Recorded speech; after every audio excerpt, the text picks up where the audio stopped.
Hello Nasar academians, this is Sameer Nasar. Welcome back on my channel Nasar academy.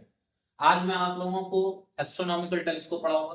तो very easy way में, बहुत ही short way में मैं आपको ये बता दूंगा एस्ट्रोनॉमिकल टेलीस्कोप क्या है। पहली चीज याद रखिएगा कि जब हम किसी डिस्टेंट ऑब्जेक्ट को, बहुत ही ज्यादा डिस्टेंट ऑब्जेक्ट को, इनफाइनाइट डिस्टेंस पे लाई करने वाले ऑब्जेक्ट्स का मैग्नीफाइड इमेज देखना चाहते हैं, तो उसके लिए हम लोग को क्या यूज करना पड़ता है? उसके लिए हम लोगों को टेलीस्कोप का यूज करना होता है, एस्ट्रोनॉमिकल टेलीस्कोप का यूज करना होता है। एस्ट्रोनॉमिकल टेलीस्कोप को याद रखिएगा, एस्ट्रोनॉमिकल टेलीस्कोप में भी जैसे कंपाउंड माइक्रोस्कोप में होता है, बिल्कुल इसमें भी क्या होता है, टू लेंसेज होते हैं। ठीक है, दोनों लेंस कैसा होता है? दोनों लेंस कॉन्वेक्स लेंस होता है। इनमें याद रखिए, एक लेंस जो ऑब्जेक्ट की तरफ होता है उसे ऑब्जेक्टिव लेंस, जैसा कि मैंने कंपाउंड माइक्रोस्कोप में कहा था, ऑब्जेक्टिव लेंस। और दूसरा क्या होता है? दूसरा जो होता है जहां से हम लोग ऑब्जर्व करते हैं, जहां हम अपने आईज रखते हैं, उसे हम लोग क्या कहते हैं? आई पीस कहते हैं। कंपाउंड माइक्रोस्कोप में क्या था कि आई पीस जो था वो ऑब्जेक्टिव लेंस से बड़ा था। लेकिन एस्ट्रोनॉमिकल टेलीस्कोप की बात करेंगे तो एस्ट्रोनॉमिकल टेलीस्कोप में जो ऑब्जेक्टिव लेंस होगी, याद रखिए, जो ऑब्जेक्टिव लेंस होगी इसकी साइज आई पीस से क्या होगी? बड़ी होगी। इसकी साइज क्या होगी? आई पीस से बड़ी होगी। अब मैं कह रहा हूं कि इस एस्ट्रोनॉमिकल टेलीस्कोप का यूज क्या करते हैं? फार डिस्टेंस पे जो ऑब्जेक्ट्स होते हैं उनकी मैग्नीफाइड इमेज देखने के लिए करते हैं। यानी कि जैसे एग्जांपल के तौर पे अगर सेलेस्टियल बॉडीज को देखना है, प्लैनेट्स वगैरह को देखना है, तो उसके लिए हमें कौन सा स्कोप यूज करना पड़ेगा? एस्ट्रोनॉमिकल टेलीस्कोप यूज करना पड़ेगा। याद रखिए, एस्ट्रोनॉमिकल टेलीस्कोप के थ्रू जो इमेज का फॉर्मेशन होता है, जो फाइनल इमेज फॉर्म होती है, एस्ट्रोनॉमिकल टेलीस्कोप हमेशा याद रखिएगा एक वर्चुअल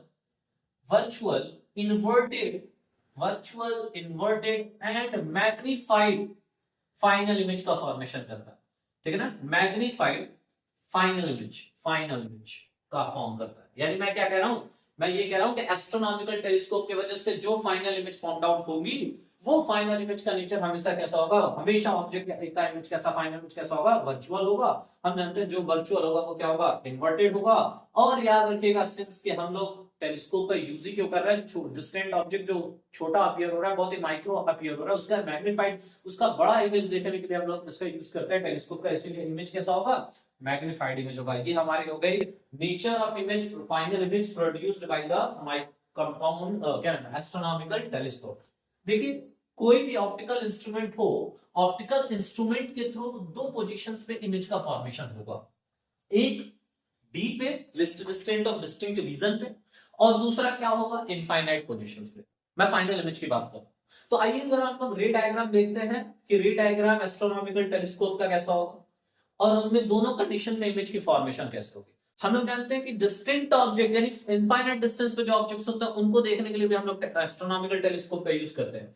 इसमें सबसे ज्यादा फोकस ये रखिएगा कि जो टेलीस्कोप होता है उसका ऑब्जेक्टिव लेंस आई पीस से क्या होगा? बड़ा होगा।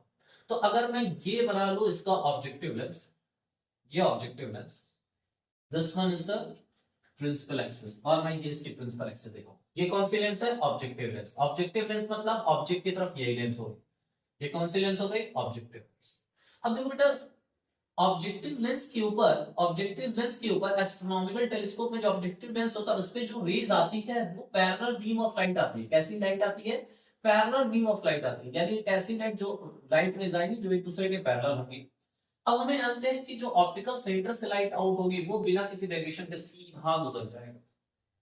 दूसरा हम लोग देख रहे हैं ये दोनों रेज एक दूसरे के पैरेलल, यहाँ पे कोई ऑब्जेक्ट एग्जिस्टेबल है, यहीं पे कोई ऑब्जेक्ट है, ऑब्जेक्ट ए बी है। कहाँ पे? इनफाइनाइट पोजीशंस पे।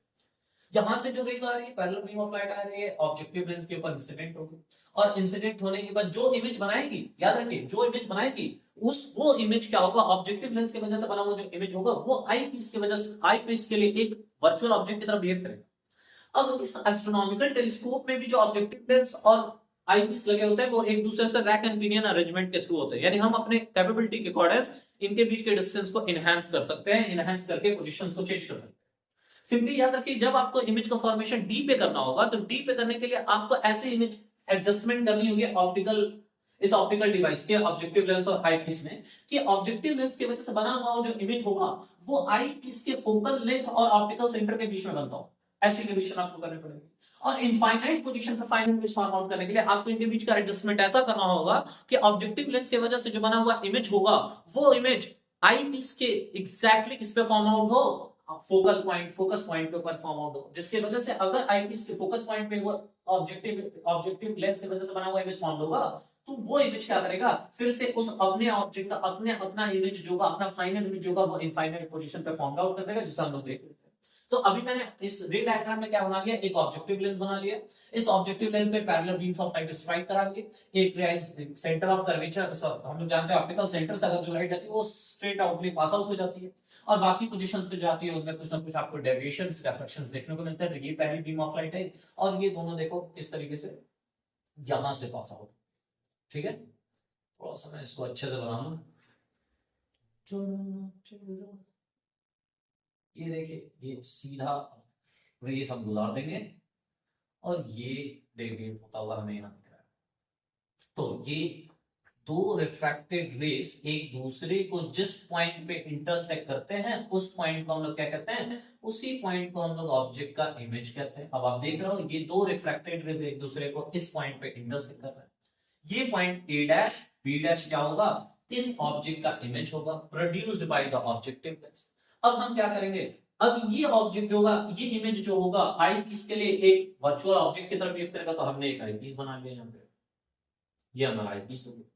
आई पीस क्यों, क्योंकि वो लेंस जिसके थ्रू हम जिस पर हम अपनी आंखें रख करके ऑब्जर्व करते हैं वो आई पीस होता है। टेलीस्कोप में आई पीस की साइज जो होगी ऑब्जेक्टिव से छोटी होगी। अब देखो ये मैंने कहा कि जब हमें डीप इमेज फॉर्मेशन करना है तो हमें ऑब्जेक्टिव लेंस की वजह से बना हुआ इमेज का स्ट्रक्चर ऐसे पॉइंट आउट करना होगा कि ये इमेज जो बना हुआ है वो इस आई पीस के कहां बने, ऑप्टिकल सेंटर, ये जो ऑप्टिकल सेंटर और फोकल लेंथ के बीच में बनना चाहिए। हम लोग जानते हैं ये बीम्स ऑफ लाइट जो होगी इस तरीके से एडजस्ट करेंगे तो ये इमेज जो बना होगा ये इसके एफओ पे बना होगा। यानी कि बेटा अब देखो यहां से इस इमेज के बीच की डिस्टेंस हम लोग कंसीडर कर लेंगे, क्या होगा, ये यहां से यहां तक एफओ हो जाएगा, और optical centre of eyepiece और इस ऑब्जेक्ट के बीच की डिस्टेंस को हम लोग क्या लिख सकते हैं, यूई मेंशन आउट करेंगे। अब देखो इसके लिए भी इमेज फॉर्मेशन हम लोग करेंगे, तो एक पैरेलल बीम ऑफ लाइट इसके ऑप्टिकल सेंटर से जाएगा बिना किसी डेविएशन, फिर दूसरा होगा एक पैरेलल बीम ऑफ लाइट जाएगा जो प्रिंसिपल फोकस से होता हुआ गुजर जाएगा, दोनों में कोई इंटरसेक्शन नहीं होगी, हम इसको पीछे की तरफ एक्सटेंड करेंगे, पीछे की तरफ एक्सटेंड करेंगे, ऐसे ऐसे पीछे की तरफ एक्सटेंड कर लेंगे। जब हम इसको पीछे की तरफ एक्सटेंड कर लेंगे तो हम देख रहे हैं यहाँ पे इन दोनों में इंटरसेक्शन हो जाएगा, और हमें मालूम है दो रिफ्रैक्टेड रेज एक दूसरे को जिस पॉइंट पे इंटरसेक्ट करते हैं वही इमेज होता है। यानी अब जो ए डैश बी डैश है इसका जो इमेज होगा, जो फाइनल इमेज होगा, आपको दिख रहा है ये final image A double dash B double dash, ये फाइनल इमेज बन गया। अच्छा ये कौन सी पोजीशन है, ये पोजीशन है जब फाइनल इमेज कहां बन रहा है, डी पे बन रहा है। तो जब डी पे बन रहा है तो इस केस में इस आई पीस और इस फाइनल इमेज के बीच का जो डिस्टेंस होगा वो क्या हो जाएगा, यहां से यहां तक का डी हो जाएगा। अब बेटा एक चीज और देखो, अगर हम लोग विजुअल एंगल्स को रिप्रेजेंट करें तो ये फाइनल इमेज है, हम लोग यही आई पीस से देख रहे होंगे, तो फाइनल इमेज की वजह से आंखों पे बना हुआ जो एंगल होता है उसे हम लोग बीटा से रिप्रेजेंट करते हैं, ये बीटा हो। इधर ऑब्जेक्ट्स है, ऑब्जेक्टिव्स की वजह से जो हमारे आईज पे एंगल बनता है उसे हम लोग कहते हैं क्या, अल्फा कहते हैं, ये हमारा हो गया एंगल अल्फा। अब देखो कोई भी ऑप्टिकल डिवाइस है, ये हमारा डायग्राम है, हमने डायग्राम बना रखा है, ठीक है। कोई भी आपका पर्टिकुलर कोई भी ऑप्टिकल डिवाइस होगा, किसी भी ऑप्टिकल डिवाइस की जो मैग्नीफाइंग पावर होती है वो मैग्नीफाइंग पावर क्या होती है, m is equal to beta upon alpha होती है, और हम जानते हैं ये बीटा अपॉन अल्फा अपने tan के फॉर्मेट के इक्वल होता है, तो tan beta upon tan alpha के इक्वल होगा। आइए हम इन स्ट्रक्चर्स में से tan अल्फा और tan बीटा निकालें, जब tan अल्फा tan बीटा निकालेंगे तो हमारे सारे की सारी सॉल्यूशन आ जाएंगे। अगर मैं tan अल्फा निकालना चाहता हूं तो मुझे क्या देखना होगा, मुझे लेना होगा ट्राइंगल, इसके ऑप्टिकल सेंटर को मैंने लिख दिया O, इसके ऑप्टिकल सेंटर को मैंने दिखा दिया O डैश से। मुझे अल्फा निकालना है तो अल्फा निकालने के लिए मैं क्या करूंगा, A dash B dash O पे जाऊंगा। अब मैंने क्या किया, इन ट्राइंगल, देखिए in triangle A dash B dash O tan alpha, tan theta is equal to perpendicular upon base होता है बच्चों, तो tan अल्फा ये रहा, अल्फा के लिए परपेंडिकुलर है, ये बेस हो जाएगा, तो हम लोग लिख सकते हैं tan alpha is equal to perpendicular A dash B dash upon इसकी क्या होगी, बेस की वैल्यू का अगर मैं बात करूं तो बेस क्या होगा, A डैश O, यहां से हो गया हमारा A डैश O। इसी तरीके से similarly in triangle A dash B dash O dash की बात करें, triangle A dash B dash O dash की बात करें, तो यहाँ पे क्या मिल रहा है हमको, tan बीटा मिल रहा है। ये देखो tan beta is equal to perpendicular upon base, perpendicular upon base, तो यहाँ से क्या हो जाएगा, A dash B dash upon A dash O dash हो जाएगा। मैग्नीफाइंग पावर क्या होता है, मैग्नीफाइंग पावर होता है m is equal to tan beta upon tan alpha, m is equal to tan beta upon tan alpha. अब हम values को अगर प्लेस करें तो m equal to tan beta की वैल्यू क्या है, tan बीटा की वैल्यू है a dash b dash upon a dash o। a dash o देखो क्या है, a डैश ये tan beta a dash o dash, यहां से a डैश o डैश, इसको क्या लिख सकते हैं, ue लिख सकते हैं, यहां से हो गया हमारा ue। अब ये क्या है बेटा, ये देख रहा हूं कि लेंस के पहले है इसलिए यहां पे क्या होगा माइनस q, डिवाइड बाय क्या है, divide by tan alpha, tan alpha को जो यहां रहा tan अल्फा, इसमें देख रहा हो a dash b dash upon a dash o। a dash o देखो कहां है, a dash o the distance of image formed by the objective lens, कहां है, just behind the objective lens. इसका मतलब ये क्या होगा, पॉजिटिव होगा, और यहां से यहां तक का डिस्टेंस क्या है, fo है, जो कि क्या होगी पॉजिटिव, तो हम यहां से लिख लेंगे fo।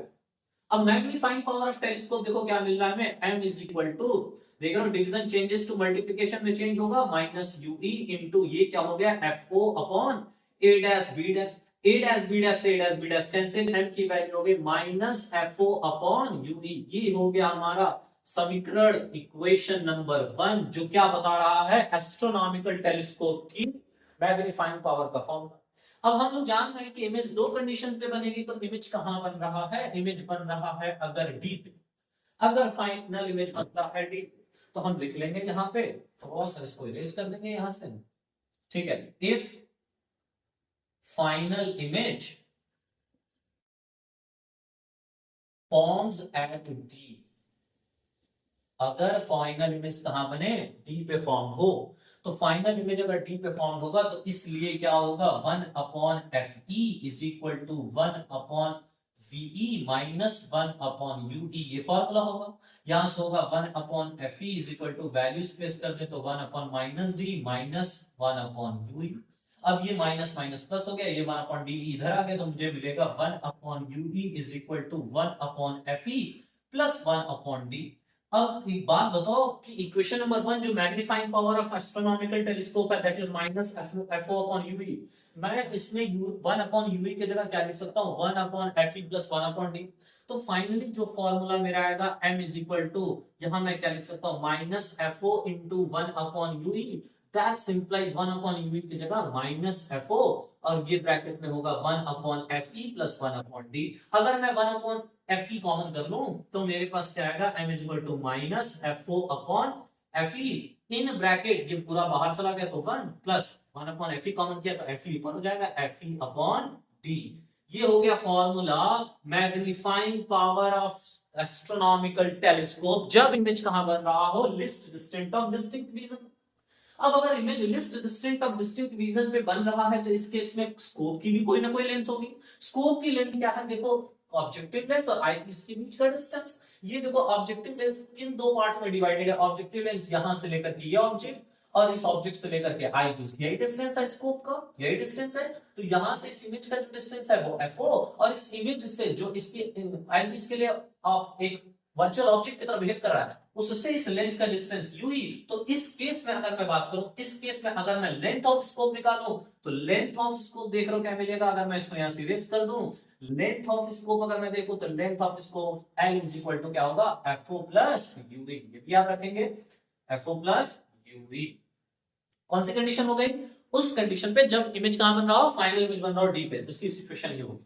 अगर हम लोग बात करें कि अगर फाइनल इमेज जो होगा वो इनफाइनाइट पोजीशन पे बन रहा है, तो फाइनल इमेज अगर इनफाइनाइट पोजीशन पे बन रहा होगा तो इसके लिए मैंने आपसे क्या कहा, फाइनल इमेज अगर इनफाइनाइट पोजीशन पे बन रहा होगा तो हम लोगों को आईपीस और ऑब्जेक्ट के बीच का ऐसा एडजस्टमेंट करना होगा कि ऑब्जेक्टिव लेंस की वजह से जो बना हुआ इमेज होगा वो इमेज बिल्कुल आईपीस के कहां पे लाई अप कर रहा होगा, फोकल लेंथ पे, फोकस पॉइंट पे लाई अप कर रहा होगा। अगर फोकस पॉइंट पे लाई अप करेगा यानी कि उसी पे फाउंड हुआ, तो आईपीस की वजह से उस वर्चुअल ऑब्जेक्ट का जो इमेज होगा बिल्कुल किस पे फाउंड आउट हो जाएगा, इनफाइनाइट पे फाउंड आउट हो जाएगा। देखिए मैं इस इक्वेशन का आगे यूज करूं, वही डायग्राम देख लेते हैं।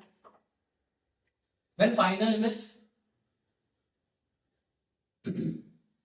when final image is at infinite, अगर फाइनल इमेज इनफाइनाइट तो देखो ये ऑब्जेक्टिव लेंस बड़ा सा, प्रिंसिपल एक्सिस, फिर पैरेलल बीम ऑफ लाइट, ठीक है, ये कुछ इस तरीके से चलेगी, ऑप्टिकल सेंटर से बिना डेविएशन के वो था, ये ऐसे गुजरा हो गया।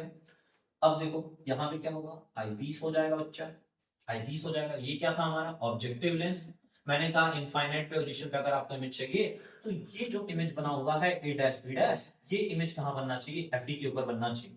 ठीक है, किसके ऊपर बनना चाहिए, एफ ई के ऊपर बनना चाहिए। किसके ऊपर बनना चाहिए, एफ ई के ऊपर। थोड़ा सा इसको भी बड़ा कर लेंगे, उससे छोटा है लेकिन आईपीस जो है वो छोटा है, याद रखना। अब मैं यहाँ पे इंचिटिव मेजरमेंट वाले ऐसे करके डायग्राम नहीं बना रहा हूँ, तो इस पे कंफ्यूज नहीं हूँ। एक इमेज जो भी ऐसे चली गई ऑप्टिकल सेंटर से बिना किसी डेविएशन के, और एक जो कि पैरेलल आई तो फिर ये प्रिंसिपल फोकस से होकर के गुजर गई, कोई इंटरसेक्शन नहीं हुआ।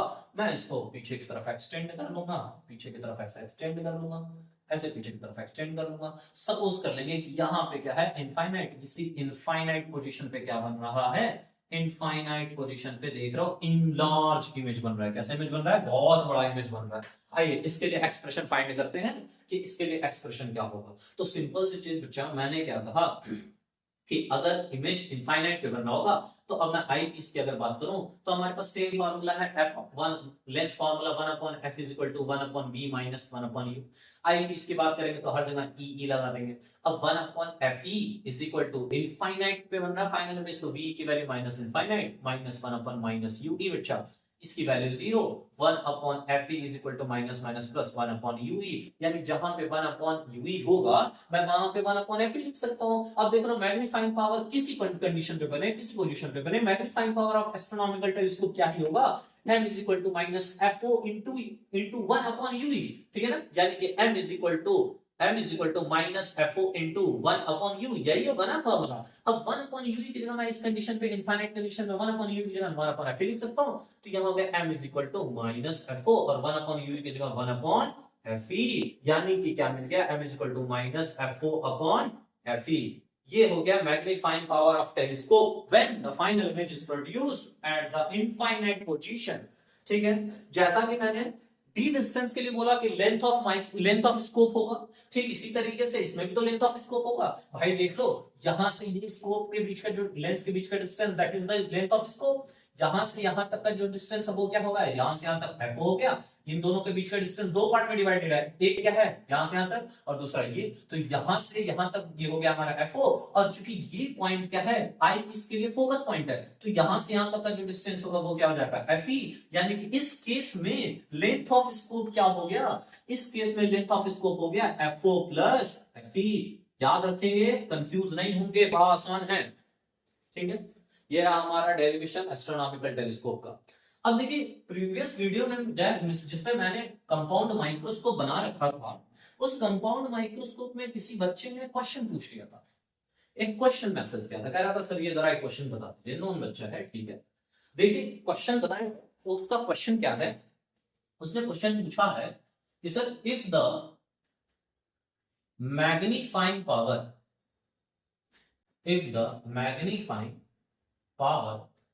of objective lens in compound microscope is 7, दिया हुआ क्वेश्चन में, उसने बोल रखा है क्वेश्चन में ये दिया हुआ है कि माइक्रोस्कोप जो है कंपाउंड माइक्रोस्कोप, उस कंपाउंड माइक्रोस्कोप का जो मैग्निफिकेशन है वो 7 दिया हुआ है। और उस क्वेश्चन में मेंशन है द मैग्नीफाइंग पावर, और उस क्वेश्चन में मेंशन किया हुआ है the magnifying power of microscope is 42 and the final image is produced at D. Find the focal length of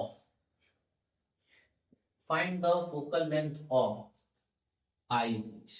यही है क्वेश्चन। ठीक है, बहुत आसान क्वेश्चन में कुछ है ही नहीं, बहुत ही ज्यादा आसान क्वेश्चन। क्वेश्चन क्या कह रहा है, क्वेश्चन कह रहा है कि एक कंपाउंड माइक्रोस्कोप है और कंपाउंड माइक्रोस्कोप की ऑब्जेक्टिव लेंस की जो मैग्निफिकेशन है, जो मैग्निफिकेशन पावर है, यानी जो मैग्निफिकेशन है ठीक है। मैग्निफिकेशन, मैग्निफिकेशन दे रखा है 7, मैग्नीफाइंग पावर या मैग्निफिकेशन जो, ठीक है। फिर इसके बाद कह रहा है कि जो पूरा स्कोप है, पूरा का पूरा जो स्कोप है, उस स्कोप की मैग्नीफाइंग पावर क्या दिया हुआ, 42 दिया। कितना दिया हुआ, 42। कह रहा है कि अगर फाइनल इमेज कहां बन रहा हो, डी पे बन रहा हो, तो आप बताइए what is the focal length of eyepiece. Eyepiece का फोकल लेंथ आपको बताना है। तो अब क्वेश्चन का सॉल्यूशन देखते हैं कैसे ही होगा। ये क्वेश्चन होगा जैसे, क्या क्या दिया होगा, कह रहा है कि मैग्निफिकेशन ऑफ माइक्रोस्कोप दिया हुआ 7, यानी एमओ की वैल्यू दे रखा है 7। अभी मैं सिंबल की बाद में बात करूंगा, ठीक है। फिर क्या दिया हुआ है, कैपिटल एम जो पूरा का पूरा स्कोप है उसका मैग्नीफाइंग पावर दिया हुआ है 42। आगे कह रहा है आपसे जो फाइनल इमेज बन रही है वो डी पे बन रही है, तो डी की वैल्यू हमें मालूम है 25 सेंटीमीटर। कह रहा है कि आई पीस की फोकल लेंथ बताइए एफ ई क्या हो। अच्छा एक बात बताओ, जो ऑब्जेक्टिव लेंस होगा वो भी तो कॉन्वेक्स होगा। यहाँ पे एक ऑब्जेक्ट रखा होगा, इमेज ये बना होगा, ये यू होगा, ये यू नॉट होगा और ये वी नॉट होगा। एम इज इक्वल टू होता है वी बाई यू। अब इस केस में देख रहे हो v पॉजिटिव होगा, ठीक है, और u क्या होगा, नेगेटिव होगा। तो जब मैं वैल्यूज प्लेस करूंगा n is equal to v upon u, v not upon u not, ठीक है ना। तो ये क्या होगा, -7 क्वेश्चन में, ठीक है। तो यानी कि यहाँ पे जो मैग्निफिकेशन दिया होगा ऑब्जेक्टिव लेंस का वो किसमें होगा, नेगेटिव होगा।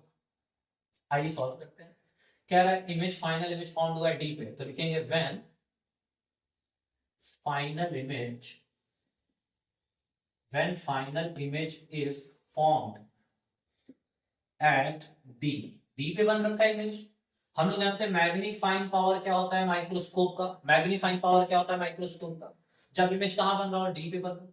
इसके लिए होता है minus V not upon U not in bracket 1 plus, याद आ रहा है कुछ, m is equal to minus V not upon U not in bracket 1 plus P upon F E, यही होता है हमारा सिंपल सा फॉर्मूला, ठीक है। m is equal to minus V not upon U not into 1 plus D upon F E. हमें निकालना है एफ ई की वैल्यू, वैल्यूज बाकी की वैल्यूज प्लेस कर दिया। m की वैल्यू 42, माइनस वी नॉट की वैल्यू -7, फिर माइनस माइनस में डायरेक्ट हटा करके लिख दूंगा +7, ज्यादा काम नहीं। ये 1 प्लस डी की वैल्यू 25, एफ ई निकालना है मुझे। ये देख लो 7 से ये डिवाइड हो जाएगा 6 टाइम में, ये हो गया 1 प्लस 25 अपॉन एफ ई। 1 इधर ट्रांसफर आउट हो जाएगा, 1 ट्रांसफर होगा तो 6 minus 1 is equal to F E 25 upon F E, cut के आ गया 5 is equal to 25 upon F E. बच्चा आपके क्वेश्चन का आंसर आ गया F E is equal to 25 upon 5। Eliminate कर दिया, एफ ई की वैल्यू कितना हो गया, 5 centimetre.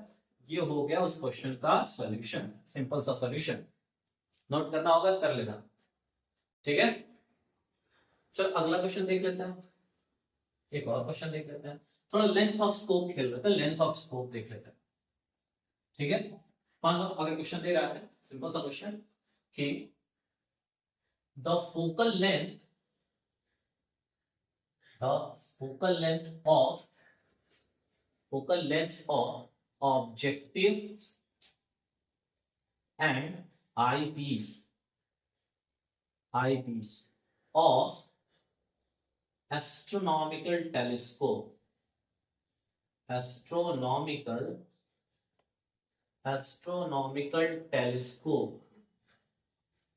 are 15 centimeter and 10 centimeter respectively।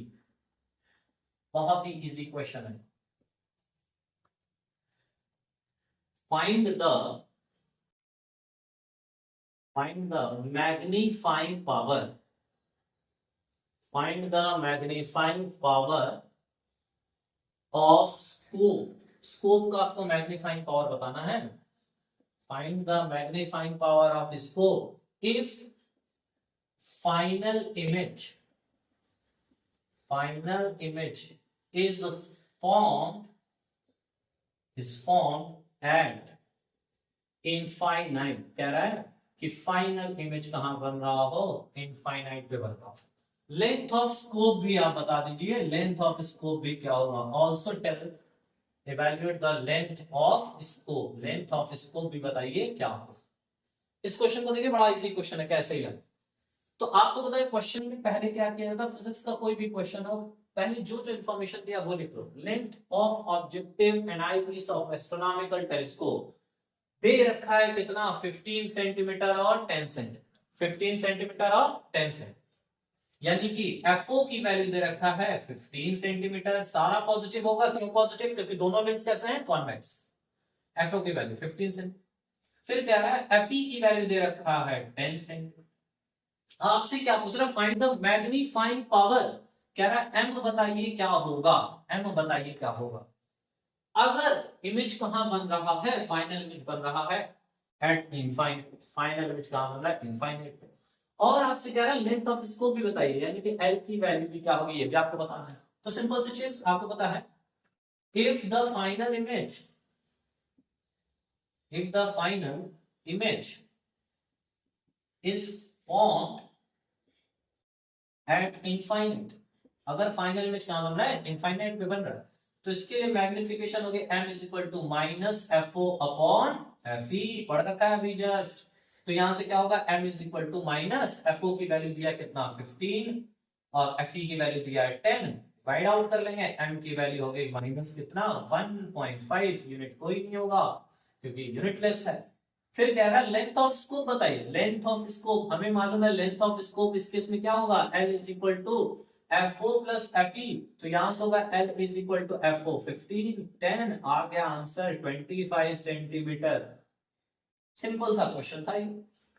अब थोड़ा सा क्वेश्चन चेंज कर लेंगे, नोट करिए इसको। अगला क्वेश्चन देख लेते हैं हम लोग।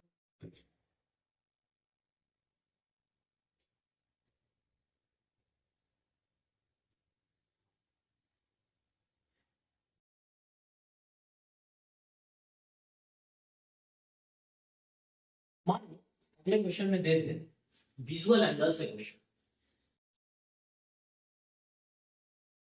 एक सिंपल सा क्वेश्चन है, अगर दे दे the visual angle, the visual angle of moon at our eye is 0.6।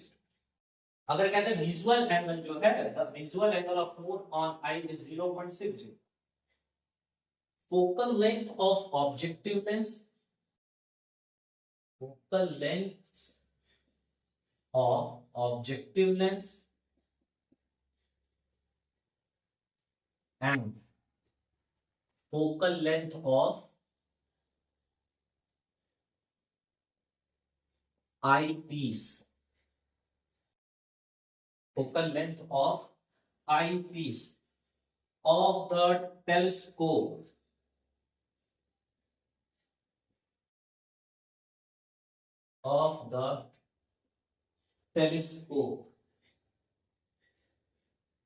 are 200 centimeter and 10 centimeter, are 200 centimeter and 10 centimeter respectively,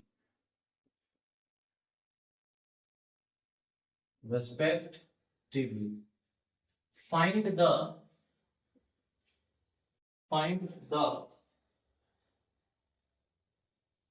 visual angle of moon, find the visual angle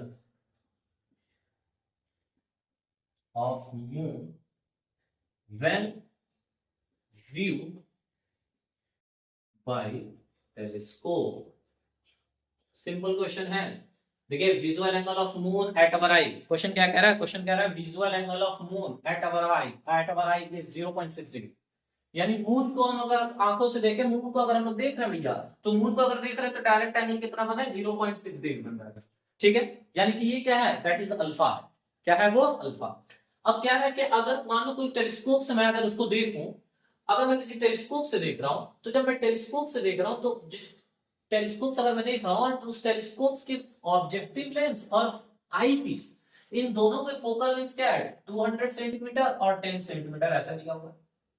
कह रहा तब बताइए कि मून की वजह से तब हमारी आंखों के ऊपर क्या ही एंगल फॉर्म होगा।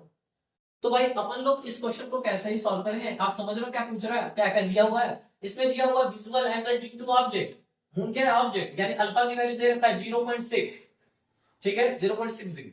फिर क्या कह रहा है, कह रहा है f4 की वैल्यू दिया है, ऑब्जेक्टिव लेंस की फोकल लेंथ 200 सेंटीमीटर, और क्या दिया है fd की वैल्यू दे दिया है 10 सेंटीमीटर। अब आपसे क्या पूछ रहा है, अब आपसे पूछ रहा है कि आप बताइए बीटा क्या होगा, आपसे पूछ रहा है बीटा क्या होगा। भाई अगर मैं इस ऑब्जेक्ट को देख रहा हूँ तो इमेज की कंडीशन यानी कि आपसे समझ लो कि अगर मैं मैग्नीफाइंग पावर निकालूं तो कौन सी कंडीशन लायक होगी, इनफाइनाइट केस वाली कंडीशन लायक होगी। तो जब इनफाइनाइट केस वाली कंडीशन लायक होगी तो इसमें मैग्निफिकेशन क्या हो जाएगा, उस केस में मैग्निफिकेशन जो होगा वो हो जाएगा FO अपॉन FE, सिंपल सी चीज। अब अगर मैं इसको पर्टिकुलर लिख लूं तो जरा सोचो, आप आपको पता है मैग्नीफाइंग पावर क्या होता है, मैग्नीफाइंग पावर होता है बीटा अपॉन अल्फा, ठीक है पहली चीज।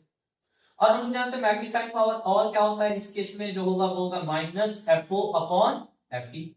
तो देख रहे हो दोनों तो सेम चीज को रिप्रेजेंट कर रहा है, तो जब दोनों सेम चीज को रिप्रेजेंट कर रहा है तो हम क्या लिख सकते हैं, बीटा अपॉन अल्फा जो होगा वो क्या लिख सकते हैं, माइनस FO अपॉन FE के इक्वल लिख सकते हैं, माइनस FO अपॉन FE के इक्वल लिख सकते हैं, ठीक है। अब अगर इसमें सारी वैल्यूज दी हुई है, मुझे अल्फा बस निकालना है, तो अल्फा निकालने के लिए मैं क्या कर सकता हूँ, अल्फा निकालने के लिए मैं ट्रांसपोजिशन कर दूंगा। जैसे मैं ट्रांसपोजिशन कर दूंगा तो देख रहे हो क्या मिलेगा मुझे, यहां से मिलेगा अल्फा इज इक्वल टू, देखो मुझे क्या निकालना है, क्वेश्चन में क्या पूछ रहा है, अल्फा दिया हुआ है, ठीक है, मुझे निकालना क्या है, बीटा निकालना, ठीक है बीटा निकालना है। तो जब मैं बीटा निकालना, सारी वैल्यू प्लेस करो तो बीटा की वैल्यू, बीटा निकालना है, हाँ ठीक है बीटा निकालना है, बीटा अपॉन अल्फा लिख लो 0.6 इज इक्वल टू एफ की वैल्यू कितना दिया है, एफ दिया है 200 अपॉन एफ कितना दिया हुआ है 10 दिया हुआ है, इसको तो ट्रांसफर करेंगे, बीटा इज इक्वल टू क्या हो जाएगा माइनस 200 अपॉन 10 इनटू 0.6, इससे 0 से 0 कैंसिल आउट हो गया, बीटा इज इक्वल टू क्या हो गया, इस 10 से मल्टीप्लाई कर लिया 6 हो गया, 6 टू द 12 हो गया 12 डिग्री, बीटा की वैल्यू क्या आ गया 12 डिग्री। अगला क्वेश्चन और देखेंगे हम लोग, तो पहली चीज याद रखना कि अच्छा कई लोग सोच रहे होंगे सर 12 में माइनस नेगेटिव लिखा, भाई ये एंगल है, एंगल नेगेटिव होगा ही नहीं, एंगल नेगेटिव नहीं होगा तो हटा देना, बात खत्म, और कुछ नहीं करना, ठीक है 12 डिग्री क्या बीटा की वैल्यू, सिंपल सॉल्यूशन। चलिए अगर हमारा वीडियो आपको समझ में आया, अच्छा लगा तो लाइक करें, कमेंट करें और शेयर करें, थैंक यू।